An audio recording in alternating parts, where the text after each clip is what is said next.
So, mapagpalang gabi po sa ating lahat. Ako po si Aaron Steven R. Aquino and muli, welcome po ulit sa ating 365 Daily Devotions with Pastor Russell Ocampo. So, ngayong araw po, isipapatuloy natin ang ating talakayan para sa ating topic na God with us. And yung topic po natin for today ay may title na The Emmanuel, God with us. And para naman po sa ating scripture for today na matatagpuan sa Book of Matthew chapter 1 verse 23, sabi po dito, The virgin will conceive and give birth to a son, and they will call him Emmanuel, which means God with us, or sa Tagalog naman po, narito magdadalang tao ang isang birhen at manganganak ng isang lalaki. At ang pangalang itatawag nila sa kanya ay Emmanuel, na ang ibig sabihin ay kasama natin ng Diyos. And para naman po sa ating katuroan ngayong araw, first is, Emmanuel means, first, God wraps Himself with humanity. So yung ating daw pong Diyos, kumbaga binalutan niya yung kanyang sarili ng humanity na kung saan nagpakababa siya na mula sa pagiging Diyos, ibinaba niya yung kanyang sarili, nagkatawang tao siya, upang makasalamuhan natin. Pangalawa naman is, God reconciles with us.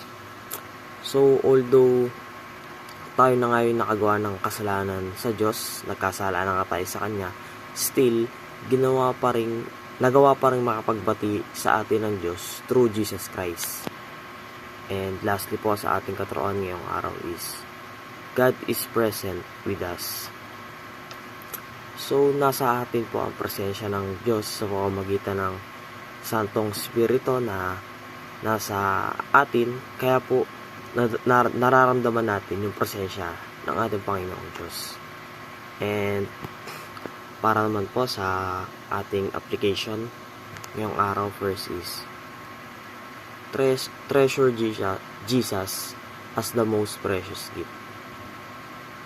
So, pahalagahan po natin yung regalo ng Diyos Ama sa atin, which is iniregalo nga niya si Jesus Christ sa atin noong first Christmas, at i-appreciate natin yung ginawa ni Jesus doon sa cross. Pangalawa naman is, put your faith in Christ's work of reconciliation. So, manampalataya po tayo doon sa ginawa ni Jesus Christ na sacrifice doon nga sa krus ng Kalbaryo upang mapag-ayos yung relasyon natin, syempre, kay God. And lastly po sa ating application ngayong araw is, fellowship with the Father and His Son through the Spirit. So, makipag-usap po tayo sa Diyos Ama at maging kay Jesus Christ na rin sa pamamagitan po ng Santong Espiritu.